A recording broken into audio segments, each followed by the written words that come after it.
Hi, this is Daniel with End Time Country Living, and today I'm working on some firewood here. One of the things I need to do is to get the dried firewood that I've dried outside most of the summer here, and now that rains might be coming here, I got to get it into the shed. We had a little rain shower this morning. It was actually supposed to show up maybe 8 or 9 o'clock tonight. And I don't know if we'll still get one tonight or not, but we definitely got a little rain shower, which is letting me know things are cooling down and could, start getting the wood wet. So we need to get that taken care of. One of the things that I really enjoy about working with firewood is that it really gives you a sense of completing something, accomplishing something, and you feel like you're actually getting something done. You can see progress being made, and you can actually make, benefit from that. You're putting work into it, and then you can, benefit from that work, as opposed to doing work for somebody else where, you may see some money, but it goes in the bank, and you never really see, did I actually accomplish something or not. It's nice to see things move from one place to the other. So I've been real happy with the stacks of firewood here. It's worked out really well. Leaning it up against the shed wall there as one support, and just using a T-post on the other to support it, and the 2x6s or 2x4s on end here to stack them on. It's dried really well here, and really pleased. And also it's making it fairly easy to get my garden cart in here, fill it up. And it's just around the corner here to where the shed is, where I'm going to be protecting the wood. So it's quite convenient here. That's on the back side, north side of the building there, where I'm going to be storing it. So it wouldn't be a good place to try to dry wood, but it's good, more of a protected on the south side there, where a lot of the winter winds blow through. So one of the projects for this year is to get our firewood situation a little bit more organized than it has been in last years. Been really thankful for this shed. It really was a good investment, and really thankful for it. It's nice to have systems in place that are easy to manage and efficient. Something where you know what to expect, and you know what's working well, and then you can repeat that year after year, and that brings satisfaction in knowing that you know how to do something, and you can go accomplish it very easily. So one of the changes that I've done this year is to move the wood stacks, the rows of wood, in the other direction. I had them going east and west last year, and which was about a 20-foot run for each one, and that made them very unstable. It also, I had the driest wood towards the back wall, so I had to kind of start there and excavate out, and it became a little precarious trying to get back in there to get the wood out. So having it where I can start on this end, it's open, I can bring the cart around the back side, I can fill it up and take it back to the house. That should be much more easy, and it won't feel like I'm trying to work in a coal mine or something, trying to excavate out the wood and get the dry stuff out first. So as I bring in more and more wood, I don't have to, I can bring in some wet stuff in here if need be, or stuff that isn't quite as dry that I can use next year to get it out of the rain, so it won't start decaying, but can be drying. And then I can either rearrange stuff next year, or just refill the stacks that I've depleted over the year. So down here you can see kind of how I have it set up. 8 by 8 by 16 cement blocks. I do have one in the middle.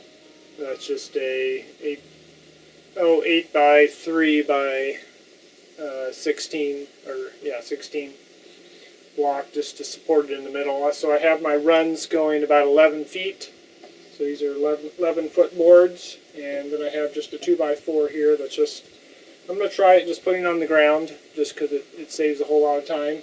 And then up here at the top, just put a screw in here to secure it to my beam up here. So that way there can be a lot of pressure put on here. And at the end of the stack, and I only need one of these per row, so I've done 3 of them so far. Seems to be working quite well.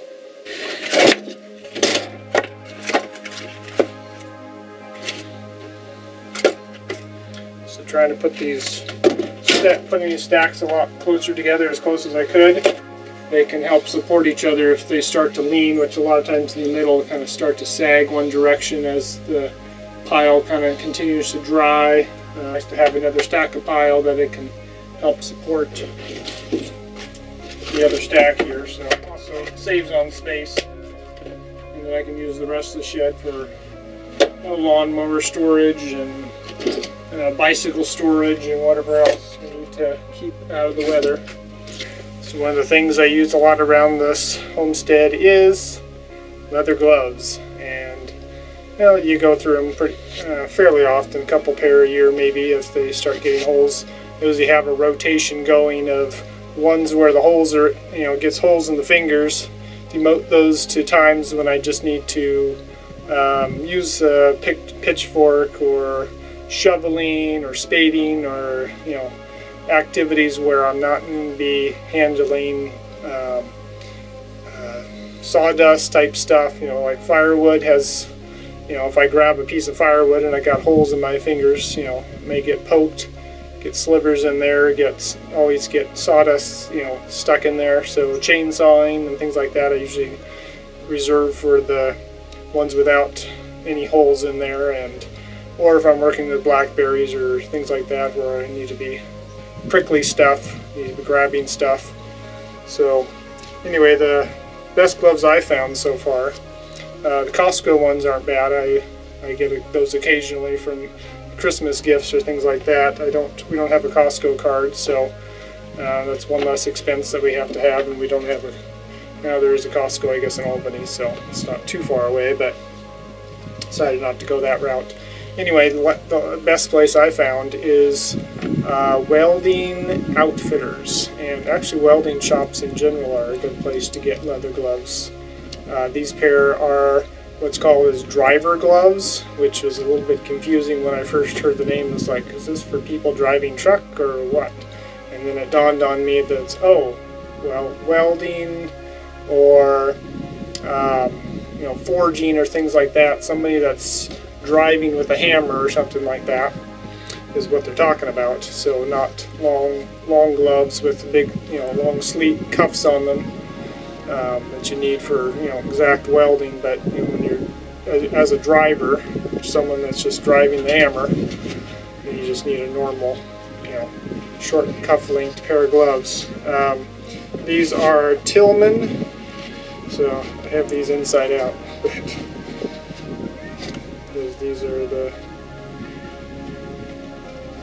kind I have. This is the kind I got in the past here. So these are the Tillman 1414Ls, 1414Ls. These have been real nice. I found there's another, it's a Tillman brand as well, but they're just a little bit more cheaper model. The leather's the same quality, but instead of a leather cuff, they put just a bias tape around there, kind of a cloth ridge around there. So they save themselves money there, and it really doesn't make any difference. It's that's not where the wear is. So I'm pretty happy with it. They're ones that don't have the Tillman logo on there, so they, I guess, save a little bit more money that way. But at weldingoutfitters.com, you can get them for about $4 a pair, which is pretty good. So that's not too bad. They save because they have some really low quality leather on the back, which really doesn't matter. But they have a good grain on the palm here, and double stitched around the thumb, the thumb area, and seem to be do pretty good. I like to turn mine inside out. They feel a little nicer on the hand, and because it's nice and smooth on there. Not quite as hot during the summer, a little cooler feeling. And when you have I guess the rough furry side out, it actually wears a lot better.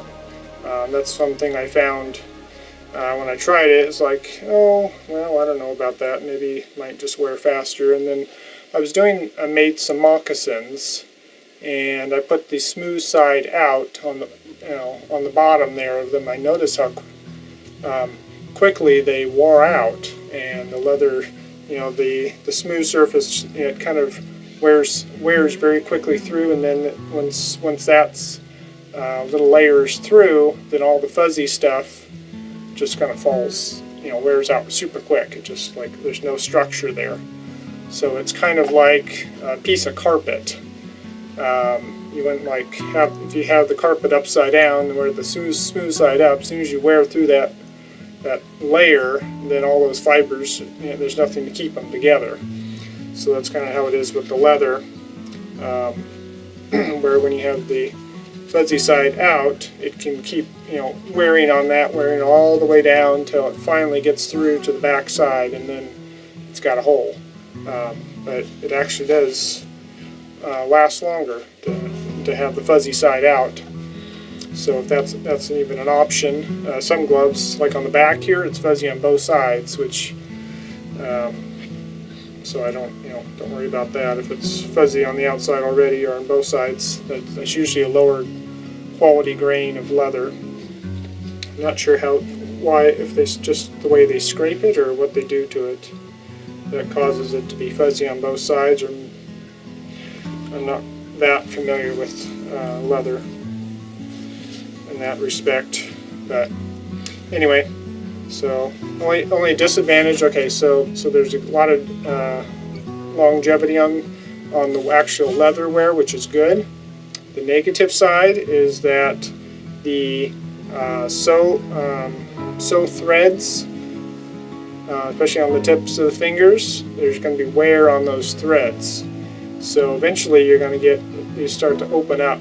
The thread will wear, and then you'll get a hole in the top. It'll just kind of open up, and then it's like, well, what do I want to do with that? Do I want to resew it, or a lot of time, yeah. So you just basically have to. It's kind of a trade-off. So having them the right side out means that the thread's a little bit more protected, and but there's no option for really repair other than gluing or sewing a new piece of leather over the holes, which is I think a lot more work than just taking a needle and sewing up the tip again, maybe twice or something in the life of the gloves. So there's a trade-off. You don't get something for nothing. So you can decide which is better, but at least you don't get the holes in the gloves quite so fast. I'm looking around this, because I learned about this Kevlar thread, and I want to see if I can get a spool and see if I can sew the tips up again with Kevlar thread and see if that will give them a lot more wear. Maybe just have to repair them once for each finger that decides it's going to wear through. It's usually not a problem for the thumb, just some of the fingers in the middle there, where it's just wearing on the thread. The thread wears off. I don't know what type of thread they use here. It may be something fairly tough, but it feels like just some kind of cottony thread. So I'll post a link to the gloves that I purchased. So I think I got like 3 pair, and have like $10 shipping. So you want to try to get maybe 5 or 8 pair at once. Cuts down the shipping per glove, but I think it's still a fairly good deal. I got these locally for like $10 or something like that. These 14s. So $4 a piece is quite a bit less, even with a couple dollars shipping. Even $6 a glove is still a pretty good deal. So in here I have, this is just part of the same shed, and this is just a door that was cut in here with some steps. And in here I like to put all my kindling. So some of the wood is just pieces that came off when I was chopping wood. A lot of that, and a lot of it's just little sticks that I get off the property, limbs that fall, and I just break them, or if they're too big, I get the chainsaw and just kind of slice them up. And it seems to work really good for kindling. Really enjoy being out in the country and spending time with God in the mornings, praying and reading the Bible and doing family worship with my family, and always get inspired to go out and minister to people, go knocking on some doors and telling others about the gospel, and that the time is short. So encourage you, if you're struggling in the city, to spend time with God, and there's distractions, to think about moving out into the country where it's quiet, and there's time in the morning where you can spend time with God. You're not pressed for getting things, hurriedly getting things done, because there's so much to do, or you have a little bit more time to think about the important things in life, and be able to get physical exercise, which is very important to health. Without that, sickness and weakness and tiredness can come in. So it's another important part that I believe God has given us, is activity. Just like Adam and Eve, when they left the garden, they told them to go till the ground and to do work, and they weren't just to be sedentary. Gave them physical labor as a benefit to them. So be sure to like this video. Give me a thumbs up right now if you can. If you're not subscribed or like our page yet, be sure to like this Facebook page or our YouTube channel. Alright, see you in the next video. God bless.